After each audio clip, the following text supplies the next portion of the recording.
es la capacidad del Espíritu Santo en nosotros para poder sanar en medio de cualquier ataque que el enemigo quiera levantar contra nuestras vidas. Nosotros tenemos la capacidad dada por Dios para podernos sanar, porque si no esto sería terrible. Sería una cosa impresionante, con tantas situaciones que a veces tenemos que enfrentar que no entendemos ni comprendemos. Si no tuviéramos dentro de nosotros la capacidad para sanar, estaríamos perdidos. Aparte de eso, el vino nuevo también, o el aceite, o el perfume, nos habla a nosotros no solo de la capacidad de sanarme yo, sino de extenderle sanidad a otros. Es que yo me sano y ayudo, tengo la autoridad, la legalidad para ayudar a sanar a otros. No hay nada más lindo que ayudar a sanar a otros, porque mientras tú ayudas a que otros se sanen, tu corazón es el primero que se sana. Les garantizo, en todos estos años que llevo de caminar con el Señor, que realmente son muy pocos para lo que me espera en la eternidad con Él, más de 3 décadas sirviéndole al Señor, y he visto cómo en los momentos de mayor quebranto de mi vida, cuando he puesto mi corazón a un quebrado al servicio de otros, el Señor ha permitido que mi corazón sea el primero en ser sanado y en recibir bendición de Dios. Entonces, estamos en el punto de, perfumar, ungir. Dice la Escritura, Proverbios 27:9, vamos a leer NTV, Nueva Traducción Viviente. Proverbios, por favor, producción. Proverbios 27:9, Nueva Traducción Viviente. Eso, me gusta la Biblia física, eso está muy bien. Los felicito, hermanos. El perfume y el incienso alegran el corazón. ¿Sí se dan cuenta de lo que estábamos hablando de manera introductoria? El perfume y el incienso alegran el corazón. Y el dulce consejo de un amigo es mejor que la confianza propia. Vamos a hacer un pequeño paréntesis acá, chiquito. Un amigo es tu amigo si el Señor es su Señor. Los amigos son de verdad amigos tuyos, y tú puedes decir que hay un amigo cuando ese amigo tiene por mejor amigo al Dios real y eterno.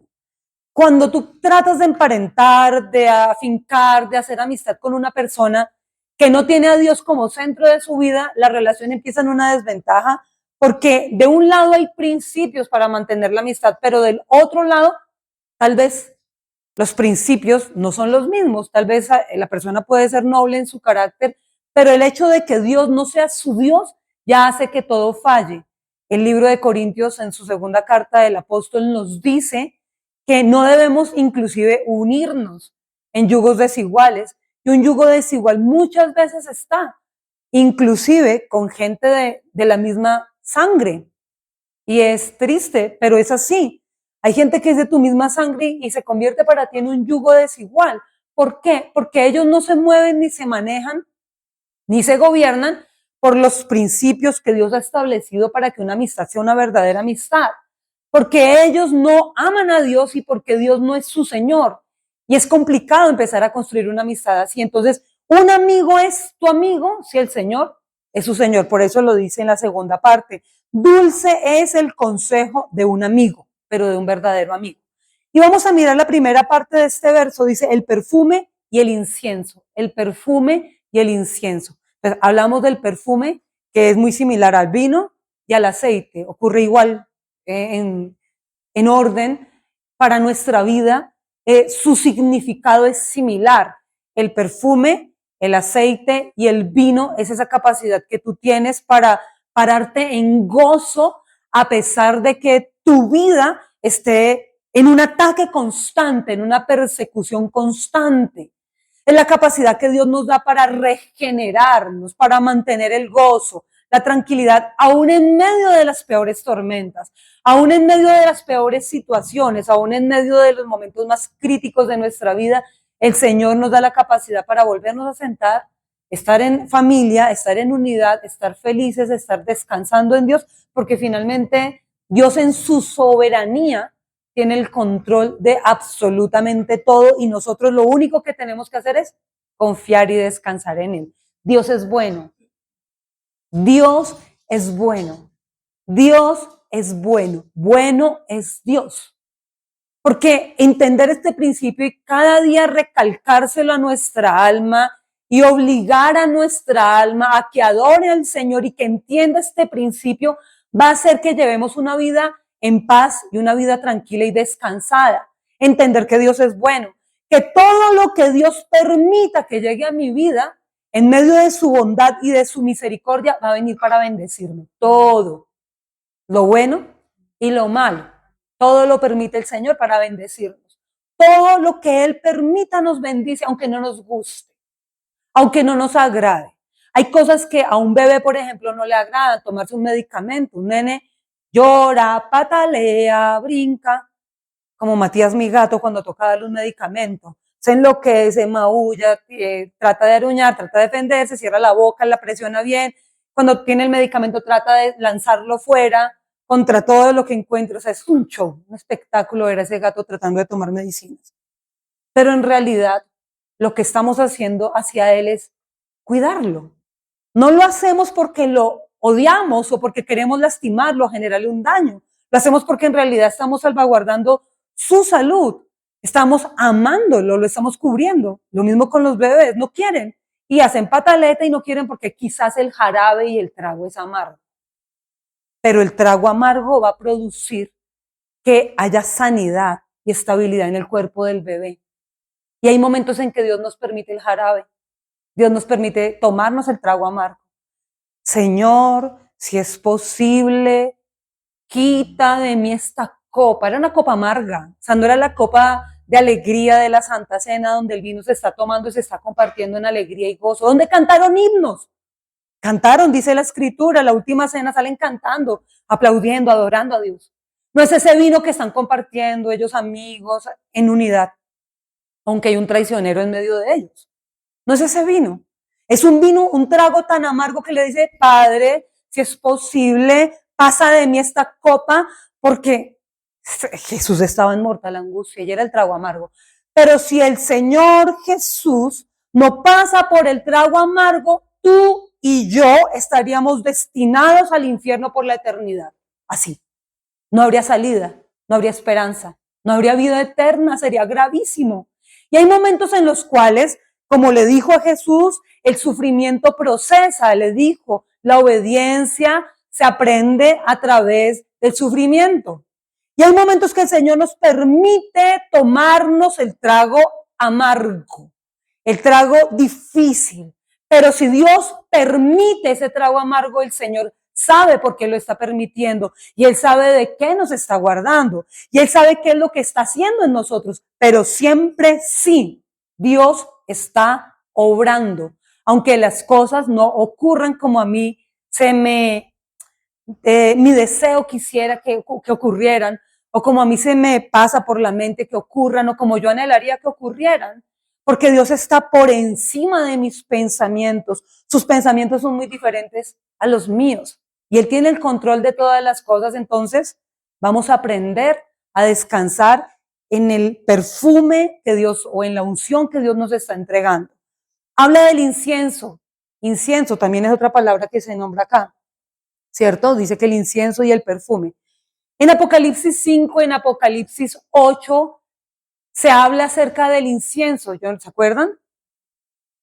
¿Se acuerdan del incienso? Apocalipsis 5, Apocalipsis 8. El salmista en el Salmo 141 vuelve y nombra el incienso. Dice, suban delante de ti mis oraciones, mis ruegos, como sube el incienso, Señor. Porque Él se detiene a mirar en el tabernáculo cómo es que en casa de Dios se ofrece el incienso, la adoración que sube delante de Dios. Y dice, así quiero que también suban mis plegarias delante de ti, que suban, que se eleven a tu presencia para que en ti yo tenga respuesta. Y Apocalipsis lo ratifica, porque Salmos mucho antes de Apocalipsis, ¿no? Poquito nada más. Bastante. Y en Apocalipsis ya se habla en Patmos, en la revelación al apóstol Juan, cómo es que el Señor percibe nuestra adoración y nuestras oraciones, y dice que es incienso. Entonces, el estar en comunión con Dios constante, estar orando, estar construyendo una relación de amistad, de comunicación constante con Dios, nos da gozo, nos da alegría, porque lo dice acá, el perfume y el incienso alegran el corazón. No viene perfume si tú no ofreces incienso, no hay.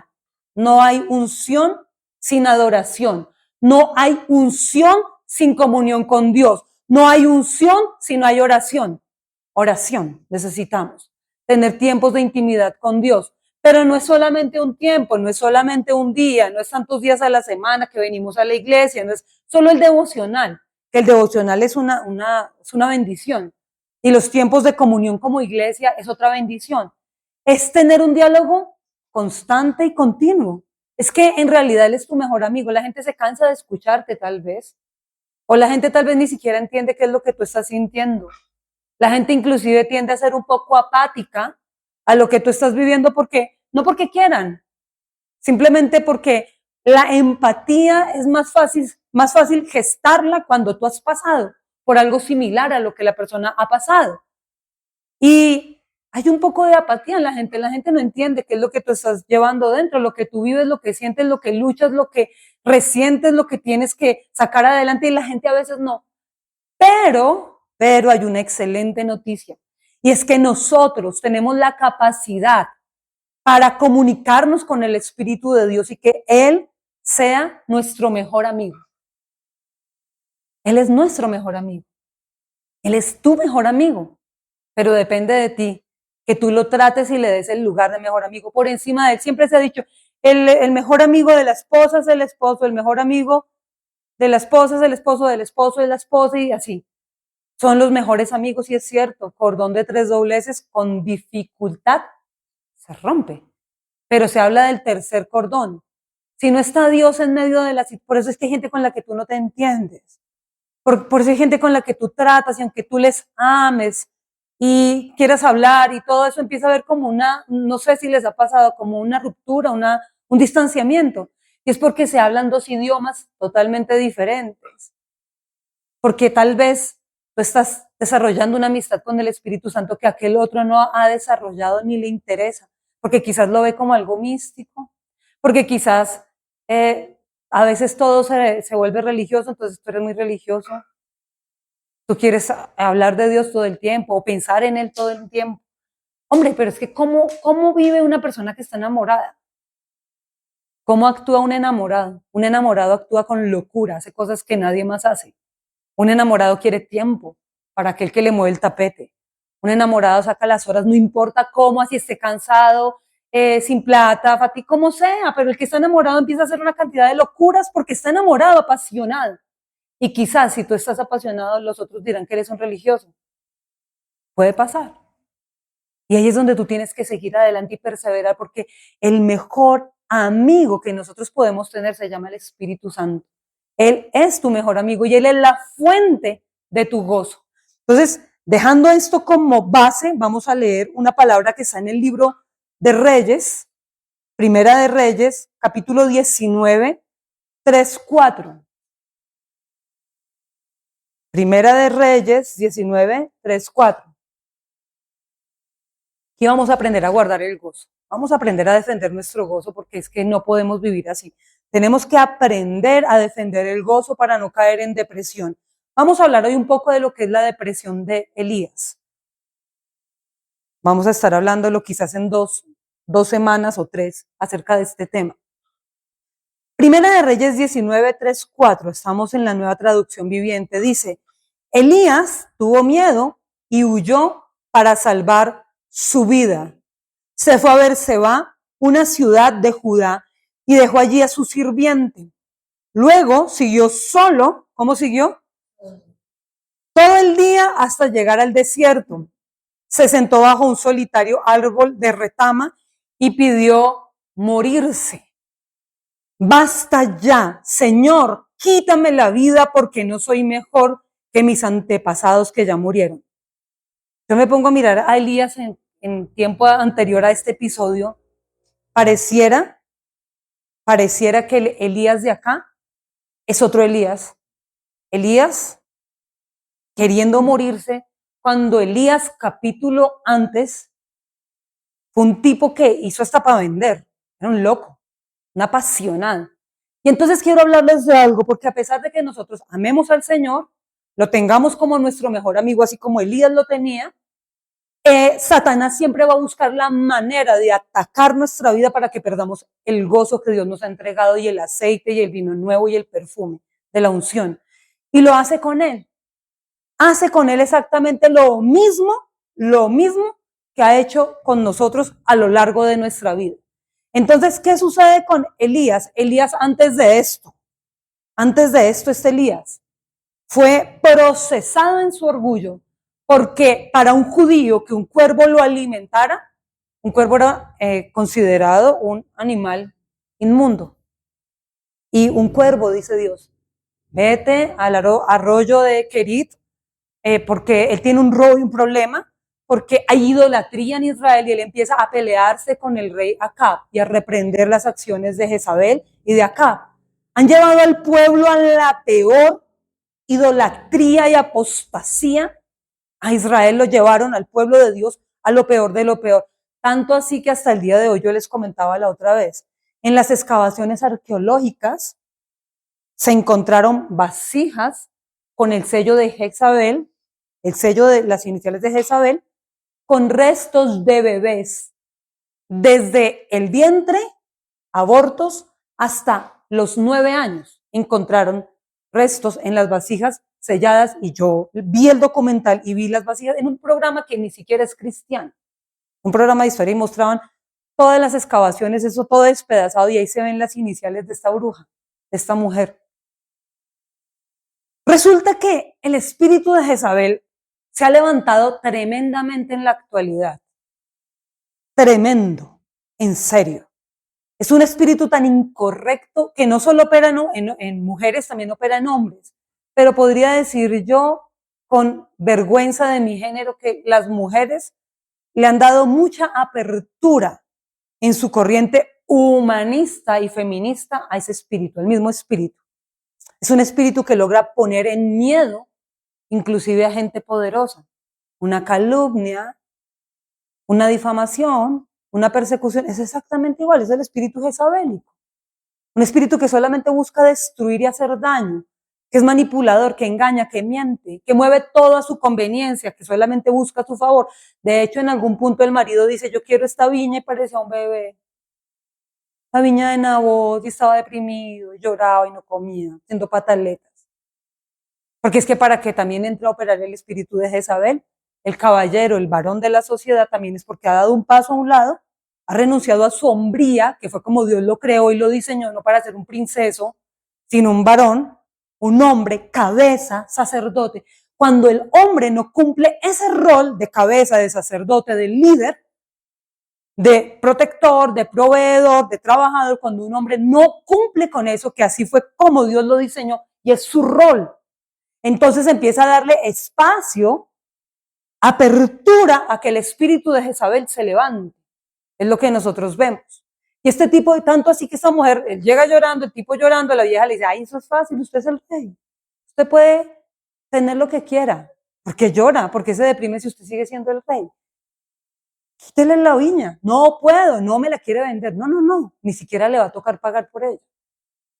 Y se la quitan de la peor forma. Ella reunió falsos testigos, lo calumnió, lo difamó, lo persiguió, contrató gente, pagó gente para decir mentiras en contra de él y le quitaron la viña, lo mataron y lo despojaron de su viña. Esa era la clase de mujer que sacrificaba bebés, que servía a Baal. El servicio a Baal era de lo peor, el príncipe de las moscas, porque a él le entregaban ofrendas líquidas todo el tiempo. Cuando hablamos de ofrendas líquidas, no solamente vino y aceite que le llevaban, también hacían orgías y ofrecían los fluidos corporales, desagradable, toda clase de porquería ante ese ídolo, y el ídolo vivía lleno de moscas. Había moscas en ese lugar. Ofrecían lo peor, o sea, la gente se embriagaba, se enloquecían y luego devolvían lo tomado, y eso era también parte de la ofrenda y aparte de los otros fluidos corporales. Eso era un desastre total. Y aparte ofrecían a los niños, porque aparte yo digo, bueno, enloquezcan ustedes, dañen su vida como la quieren dañar, que finalmente ustedes le van a dar cuenta a Dios. pero que aparte de dañar su vida, se lleven por delante a un bebé indefenso, a un niño indefenso, eso es reprochable, desde todo punto de vista. Eso es algo que se condena y se reprende, porque la Biblia dice que cualquiera que le estropiezo a un pequeño, mejor le es que se quite la vida. ¿Y quién dijo eso? Nada más y nada menos que nuestro Señor, o sea, el Dios de amor, Jesús. ¿Qué haría Jesús? Ay, ¿y qué haría Jesús? Hay que tener compasión, sí, hay que tener compasión, pero Jesús dijo esto: con nuestros niños no se pueden meter. Por eso estamos en contra de toda forma de progresismo que avala cambios de sexo, que promueve ese tipo de prácticas, que provee recursos. Por eso es que nosotros sentamos una voz de protesta contra cualquiera que promueva ese tipo, sea quien sea, que quiera dañar a un niño, a un indefenso. Entonces, esta es la clase de pueblo que está Elías, el profeta, enfrentando. Un pueblo loco, borracho, idólatra, desobediente y todo lo demás que acabamos de hablar. Y Elías, en la autoridad y el celo de Dios, decide que por causa de la idolatría tiene que dejar de llover, a ver si, no habiendo agua, el pueblo se quebranta, se quiebra y se humilla delante de Dios y dice: voy a orar para que no haya agua. Y hasta que yo vuelva a orar, va a llover. Y entonces Acab lo confronta, se encuentran ellos, tienen un episodio donde el rey le dice, lo está buscando para matarlo, lo está buscando para quitarle la vida, y entonces el rey le dice: usted es el alborotador, el que causó estragos en toda la tierra, por culpa de su oración estamos sin agua. Y él dice: no, yo no soy el alborotador, yo no soy el que ha pecado acá, ha pecado usted y toda su familia. Es por culpa suya que estamos donde estamos. Es usted el causante de esta desgracia. Y yo me encuentro con un tipo que, lleno de Dios, es capaz de confrontar a aquel, enfrentársele a aquel que lo está buscando para matarlo. Tiene tanta fuerza de Dios que decide confrontarlo y decirle: me quiere matar, pues acá estoy. Y aparte le digo en su cara toda la verdad, porque no le tengo miedo. Y luego se van al Monte Carmelo, ¿cierto? Que es el monte del encuentro donde están los profetas, 400 y 450, de 400 de la belleza de diosa Astoret, Astarte, Aserá. Ustedes saben, esa era otra inmundicia de idolatría, eso era una contaminación frente a esa diosa horrible. Y están los profetas de Baal, 450. Y está Elías, y está todo el pueblo expectante, y todo el pueblo idólatra a favor de los 850 y del rey, ¿no? Porque todos estaban por la misma línea de apostasía y de rebeldía. Y Elías dice: traigan el sacrificio, un toro, 2 toros, escojan el que quieran, armemos. Y dice que él se puso a armar el altar de Dios, porque el altar de Dios estaba desbaratado, no había altar. Me gustó lo que Sara decía: Abraham, donde iba, levantaba un altar.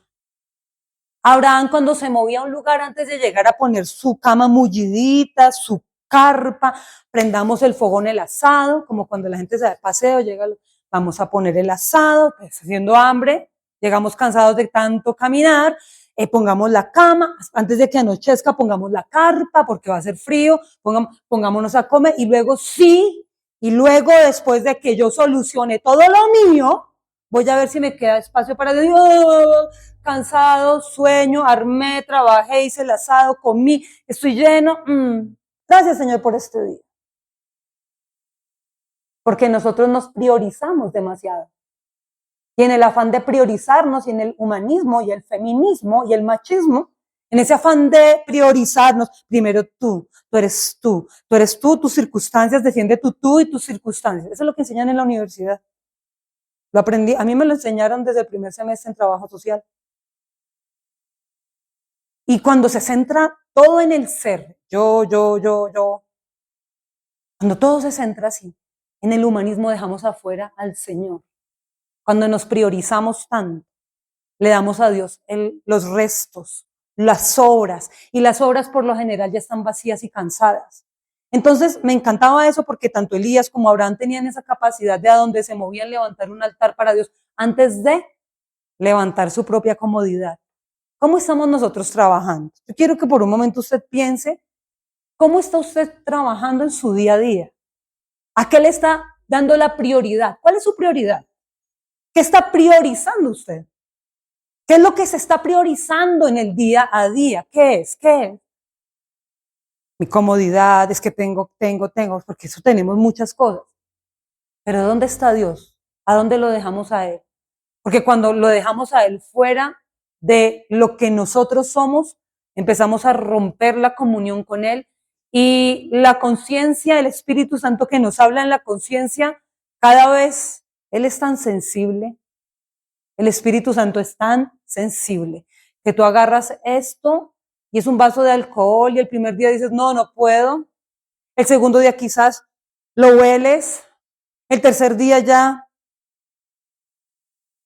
ay, no, ya se había perdido la costumbre.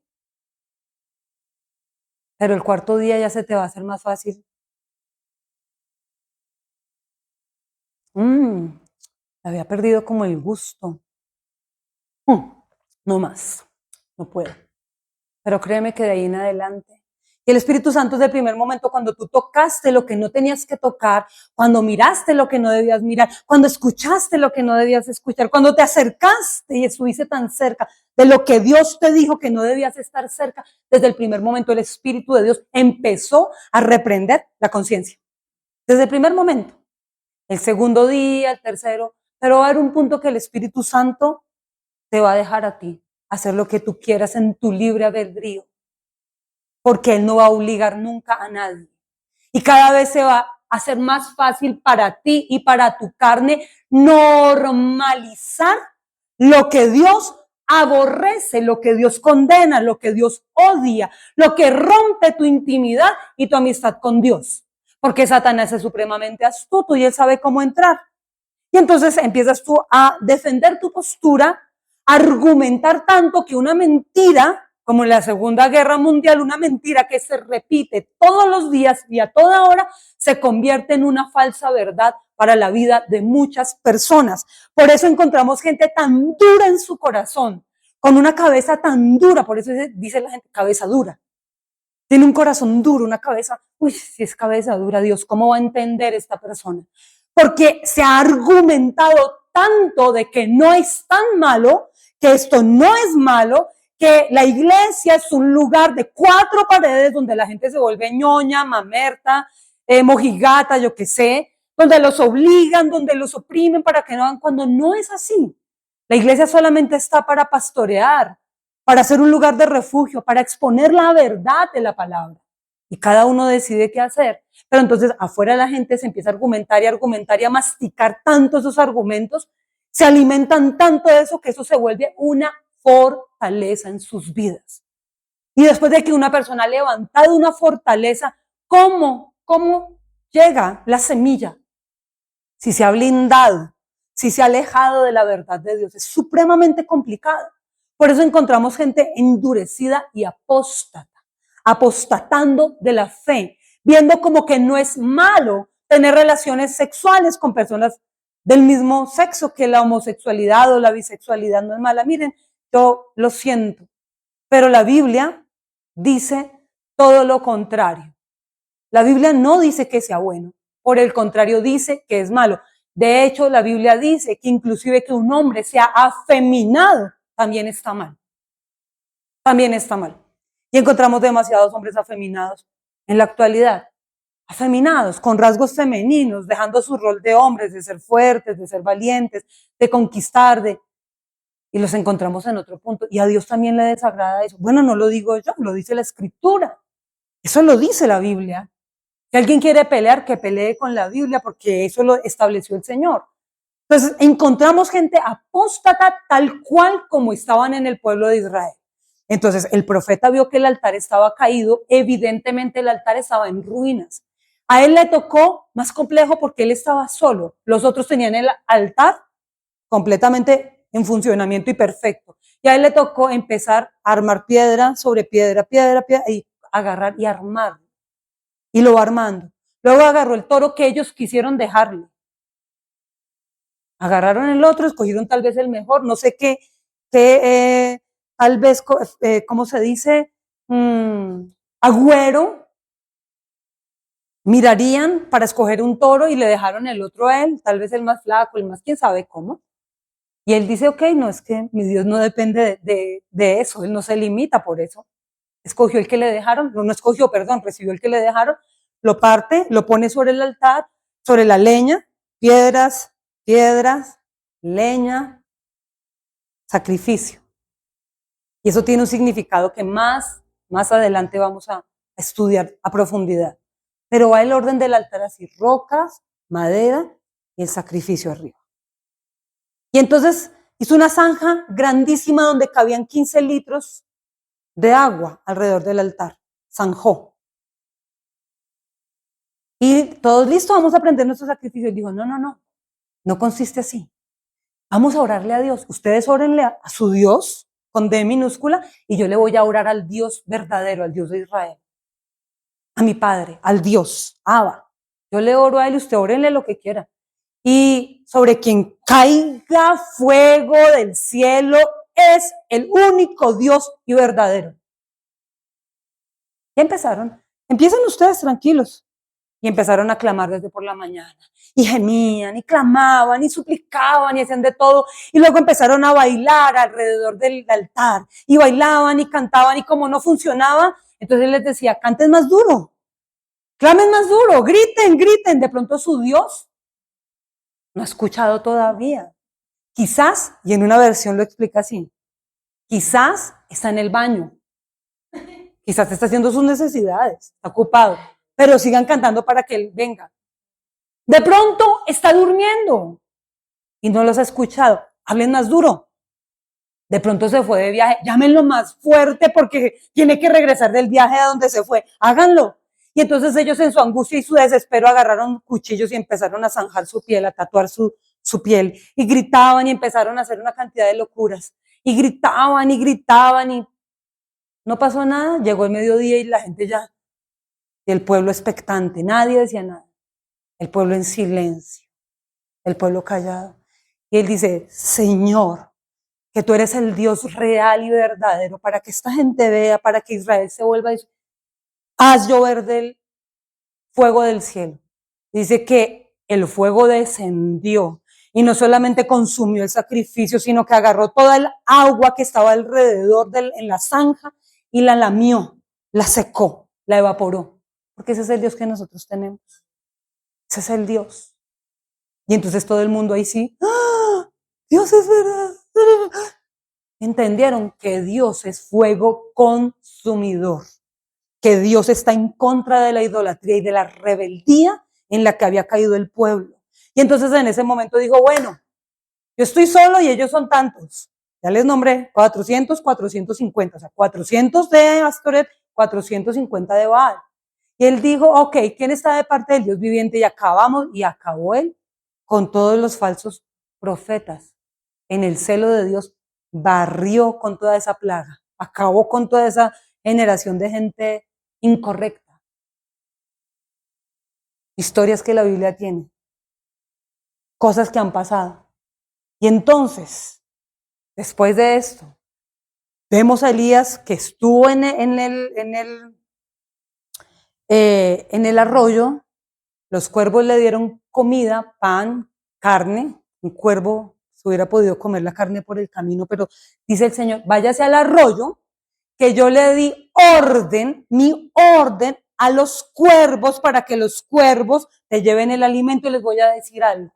Cuando uno le sirve a Dios, y es la promesa que Dios nos entregó a nosotros como ministerio, Dios nos dijo, si tú te encargas de servirme a mí, yo me encargaré de suplir todo lo que tú necesitas. Y Elías le sirvió a Dios con el corazón y Dios se encargó de darle la orden a los cuervos para que los cuervos, en vez de comerse la carne, fueran los mensajeros, el rapi, que le llevara la carne y el pan, y había agua en el arroyo. Luego el arroyo se secó. Dios le dijo, no te afanes, no te angusties. Esta fue la estación donde te alimenté de esta manera, pero sigo siendo Dios sobre tu vida. Ahora te vas a ir a Sarepta, que yo tengo allí una viuda a la cual también le di la orden que te sustente. Y él llega allá. ¿Y la viuda qué tiene? Muy poco. Poquito de aceite, un poquito de harina. Le dice, Señor, primero le dice, empieza suave, tráeme agua. Y ella, ok, agua te puedo dar. Bueno, pero aparte de esto, algo como más, tengo hambre. Me haces un favor y me horneas. Y ella le dice, pero Señor, tengo un puñadito y una lágrima de aceite. Iba a hacer un pan para mi hijo, para mí, y me iba a dejar morir. Le dijo, ok, termina de hacer lo que estás haciendo ahí, pero me haces el favor y vas y me horneas, porque el Señor te dice a ti que no se escaseará ni la harina ni el aceite en tu casa hasta que se acabe la sequía. Dios proveerá. Ella, y se fue y lo hizo. Estando allí, el hijo de la viuda, después de un tiempo, se murió. Se muere el muchacho. Y la vieja le dice, bueno, perdón, la señora, la dama, le dice, ¿para qué vino acá? Hubo provisión y hubo comida, pero mejor no tener comida si mi hijo se iba a morir. Y él dice, Señor, ¿qué pasó? Vine acá y se murió este niño. ¿Qué pasó ahora? Y él le dice, ¿dónde está el niño? Tráelo. Y él oró, intercedió, y el niño volvió a la vida y se lo entregó a la mamá. Mira, acá está tu hijo. Y uno dice, wow. Esto es impresionante. Este Elías es un berraco, hizo llover del cielo, paró la lluvia, luego le dice, ahora sí voy a orar, va a volver la lluvia, confronta a Acab, se come el alimento de los cuervos, toma el agua del arroyo, después de esto, va donde la viuda, resucita al niño. Qué Elías tan impresionante, impresionante. Pero después de que mató a los profetas, Jezabel se enteró porque el marido fue a lloriquearle a la casa y decirle, como Messi cuando estaba en el mundial levantando la mano, a punto de llorar. Y la vieja dice, esa sí es una vieja. Esta bruja dice, no voy a descansar hasta que ponga en muerte al profeta que mató a mis profetas. Y que los dioses me maten y me acaben si yo no les cumplo esta promesa. Y no se iba a dar descanso hasta matarlo. Y a el profeta le dijeron, oiga, esta vieja se alborotó. ¿Y tuvo miedo? Elías tuvo miedo y huyó para salvar su vida. Acaba de masacrar y barrer y hacer y le tiene miedo a esta vieja.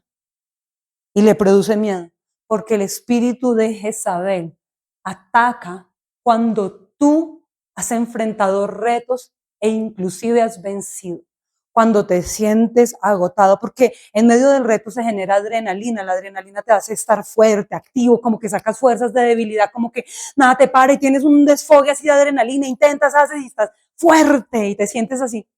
Pero ojo, porque después de sentirse uno tan fuerte, no hay que nunca, nunca, nunca bajar la guardia por nada del mundo. Cuando más fuerte te sientas, cuando más Dios te haya bendecido y te haya entregado lo que te prometió, es cuando tú más debes adorarlo y seguirlo buscando. Porque la gente se confía, ay, qué ayuno tan genial. Y sale la gente renovada, ayunamos 7 días, ayunamos 20 días, 40, los días que Dios nos dio, y todos en gozo y levantamos Santa Cena y comimos lechona, bueno, algo suave, algo light para levantar el ayuno, y entonces todo el mundo feliz en su casa, y al otro día, y al siguiente día, ¿pero qué pasó? ¿Han visto esas retaliaciones? Pero es que tus bracitos estuvieron cansados después de estar todo el tiempo levantados contra los madianitas, querido. Tú tenías que por lo menos darle un masaje a tus brazos. O sea, tenías que seguir orando. No hay que confiarnos. Entonces, después de que a este tipo se le baja la adrenalina del reto, de la victoria, después de que todo, la efusión del momento baja, viene el ataque. Porque Jezabel ataca a las personas que le sirven a Dios. Ataca a las personas que son respaldadas por Dios, que son usadas por Dios. A las personas que de corazón caminan con Dios y que quieren conquistar el reino y que quieren predicar la buena nueva y que quieren servirle a Dios por el resto de su vida. Ella no ataca, no está por favor. Ella no ataca al que ya está plagoseando y haciendo babosadas. No, ataca a aquel que consagró su vida, que le ha servido a Dios. ¿Por qué a David en palacio los ojos le brillan y de la manera incorrecta cuando ve a Betsabé? Porque no tenía que estar, ay, no, descansa, ay, sí, me va a tomar el tiempo sabático, ahora sí voy a descansar. No, espérate. Tú podrás descansar de tus obras físicas, pero nunca te tomes vacaciones espirituales, nunca. Si tú vas de paseo con tu familia, si tú estás de viaje, es cuando más tu Biblia, tu cuaderno devocional y cuando más sales a adorar a Dios. Cuando, ay, no es que estoy descansando. Descansa de lo demás, pero de la presencia de Dios. Tú nunca necesitas descansar, es que Él es descanso. Él es descanso. Acá gente vaga, vagos no. Acá no tenemos que seguir en la presencia de Dios buscándolo. Entonces el tipo está cansado, viene fatigado de masacrar, de hacer todo lo que hizo, del agotamiento, el cansancio físico, lo agarra y lo golpea y dice que en este punto él tuvo miedo y empezó a esconderse porque él quería salvar su vida. Ustedes ven acá que él centra toda su atención en él. Su vida, dice ahí, para salvar su vida. ¿En quién está pensando? Solo en él. Él no está pensando en, ya levanté un pueblo.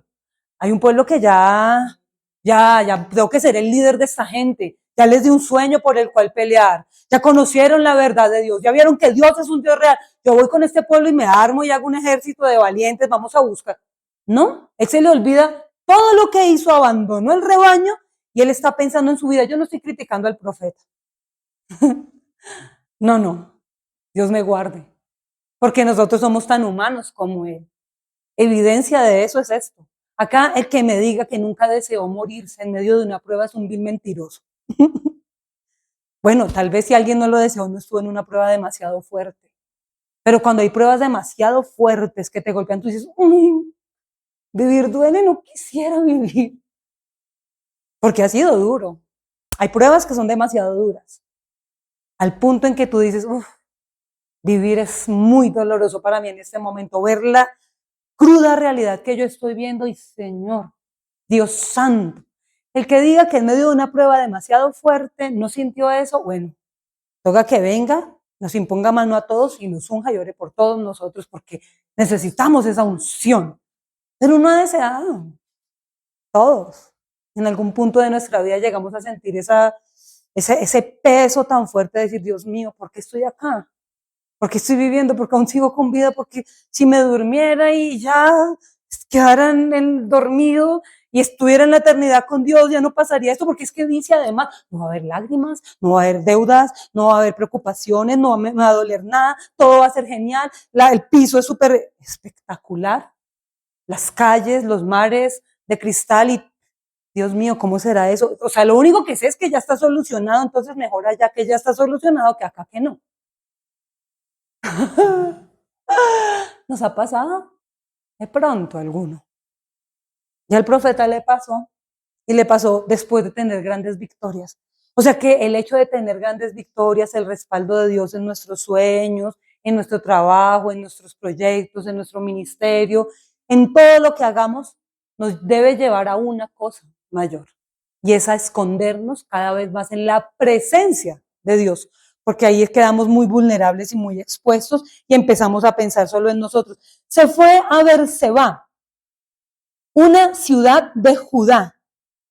Y esto me impacta porque Berseba, de Dan a Berseba. Berseba es la ciudad última, es la frontera dentro de la nación, la tierra prometida, es la frontera que da paso al desierto. ¿Qué hizo el Señor cuando los trajo de Egipto? Los sacó de Egipto, los llevó por el desierto, los pasó de Berseba al otro lado, que era la tierra prometida, ¿no? Si Berseba es el límite, porque el profeta no entiende que su lugar es la tierra prometida y no irse solo al desierto. Aparte de esto, decía que en el proverbio inicial decía que el buen consejo de un amigo también trae gozo. Y acá está diciendo que él dejó, se quiso ir solo, porque miren, la soledad. El buscar la soledad, el aislarse cuando estamos pasando momentos no es correcto. Si tú te aíslas para meterte a ayunar y a buscar de Dios, dale. Hace poco una persona me decía, me fui tantos días a ayunar y a orar y me metí solo, fuera de Bogotá, solo a ayunar. 3 días. Nunca había ayunado 3 días. Esta persona me dijo, me fui fuera de Bogotá, un lugar que tengo a las afueras, y sin nada, solo agua.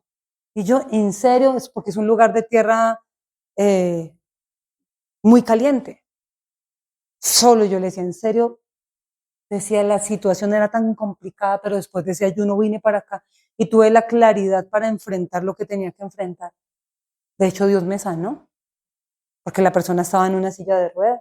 Y dijo, Dios me sanó. Decía, pero si solo para moverte, solo. Y ves tú que ese tipo de soledad para buscar a Dios es muy diferente a la soledad que tú tomas cuando estás deprimido. Cuando tú estás deprimido, no es bueno que te aísles, ¿sabes? Es bueno tener comunión con gente de fe. Es bueno tener comunión con el Espíritu Santo. Es bueno buscar cosas que te alimenten espiritualmente. Y el profeta, bueno, estuvo allá en el desierto, se fue solo y dice que llegó al desierto y se sentó bajo ese árbol que, una retama, ¿saben qué es una retama, no? Una retama.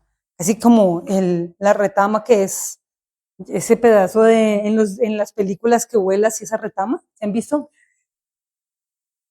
Una cosa que no sirve para nada. No te da calor, no te da frío, no te da sombra, no sirve para calentar ni para prender una fogata, no te guarda del calor. O sea, una retama es un chamizo. Sí, que solamente consume y se traga los recursos de la tierra. Y miren que nosotros a veces cuando estamos en depresión pasamos por eso. Cometemos el grave error de asociarnos a una retama. Personas que están ahí, pero que no suman. Personas que están ahí y solo se consumen y gastan los recursos de su alrededor. Gente que solo te fatiga, que da la apariencia de pronto de que va a ser algo útil, algo bueno, una compañía, pero a la larga no sirve para nada. Y no era ahí donde Dios quería tener al profeta. Ahora, él piensa que él es la única persona, porque cuando una persona cae en depresión, tiene la tendencia errada a victimizarse. Ahí lo dice, él ya estaba solo. Un problema. Cuando una persona está bajo ataque y empieza a sentir el golpe de la depresión, tiene que, al contrario, unirse y hacer equipo con gente de fe. ¿Por qué? Porque la depresión hace que la gente se aísle de las relaciones de reino. Hay relaciones de reino. Sí. Hay amistades que son amistades de reino. Hay gente que tú conoces en muchos lugares y son útiles, son bendiciones en determinadas cosas.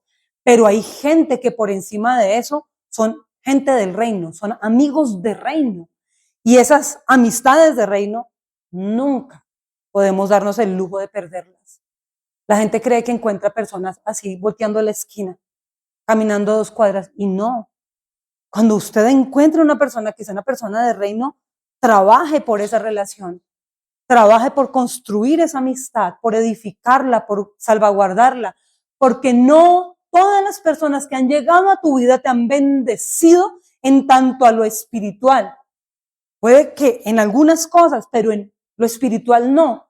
Y hay amistades que son de reino, y la depresión lo que busca al golpearnos, ese espíritu de Jezabel, es dejarnos solos y que nosotros mismos por voluntad propia quebremos personas o alejemos de nuestra vida gente que es del reino, gente que está ahí para darnos una palabra de aliento cuando nuestro ánimo estaba en el suelo, cuando estábamos dudando, cuando nuestra fe había sido golpeada. Y nosotros no podemos perder ese tipo de relaciones, al contrario. Dice el proverbio, trae, ¿qué era lo que decía? Dulce es el consejo de un amigo. Dulce es. Hay gente que es un dulce. Hay gente que es dulce para tu vida. Hay gente que solamente viéndolos ya sientes alegría. que te dan un abrazo y tú dices, wow, qué chévere estar cerca de estas personas porque cargan consigo en sus vidas la misma atmósfera que tú cargas, que aman de la misma manera al Dios que tú amas. Y eso te hace a ti fuerte, porque la unidad trae fuerza. La unidad trae algo muy importante, es fuerza y valentía. Es diferente. Sí, yo y Dios y yo somos mayoría, sí es cierto, pero Dios también permite que tengamos relaciones del reino, o si no, no se leería lo que más adelante vamos a leer, no hoy, la próxima semana, sobre la vida del profeta. Es que Dios sí nos da relaciones de reino y no nos podemos dar el lujo porque ahorita la gente, miren, vivimos en una era tan desleal, vivimos la era de la ingratitud, la era donde los dispositivos, en vez de unir la gente, la han alejado, la separan, donde cada uno está en su dispositivo y ya no hay relación, cada vez estamos más lejos de las personas. Cuando hay una persona que es de reino, cuando hay una amistad de reino, nosotros tenemos que pelear y conservarla, porque hay mucha deslealtad. Hay gente que viene a tu vida simplemente como vinieron los de Babilonia cuando el rey se levantó de la cama, ¿recuerdan? Vinieron a ver los tesoros para luego llevárselos, a mirar qué tiene la persona para luego despojarla. Hay gente que se acerca a tu vida y miran, no crean parejas, no crean que a todo el mundo les causa el mismo amor, la misma admiración, el mismo respeto y la misma alegría ver una pareja estable. No piensen eso. Hay mucha gente resentida, mucha gente que ha fracasado a nivel emocional, que vive frustrada, amargada y nunca se sanó. Y viven atacando cuanta pareja estable ven y, ay, matricidio, uy, qué pereza. Su mujer lo maneja, su marido la... Y empiezan a meter cizaña para dañar relaciones. La gente de afuera, la gente que no tiene un corazón sano, cuando ven una familia bonita, una pareja linda, no crean que tienen la alegría que una persona que conoce a Dios tiene. Y tiran a atacar. Y solo un comentario. Y las redes sociales están plagadas de gente así, pero llenas, purulan de gente resentida. Uy, están bobos, uy, tantos años de matrimonio, uy, ya son hermanitos. Tantos llevan juntos, uy, ya son como hermanos, qué pereza. Ven como pereza que dos personas trasciendan en las décadas, trasciendan en los años, se afinquen, se alineen y logren ser amigos por siempre. O sea, ¿por qué atacan eso? Si lo más lindo de esta vida es poder encontrar un partner, un parcero, un partner, un par, un amigo, mi partner, mi amigo, una persona que está conmigo, más allá de cualquier otra cosa, porque hay cosas que la gente pone en primer lugar que vienen quedando son importantes, pero vienen quedando en un último lugar. A la gente de afuera le importa más la intimidad con todo el mundo, tener intimidad con todos y no ser de nadie, no estar con nadie, no compromisos. La relación viene quedando en un último plano, aunque el mundo pretenda mostrar las películas de Hollywood, que es lo más importante. No es así. Lo más importante es la amistad. La amistad es lo que lleva a la gente a caminar por toda la vida. Pero amistad es amistad, cierro con esto. Amistad es amistad si el Señor es el Señor de cada uno de los amigos. Amén. Estamos hablando del tema de la depresión y la próxima semana continuamos.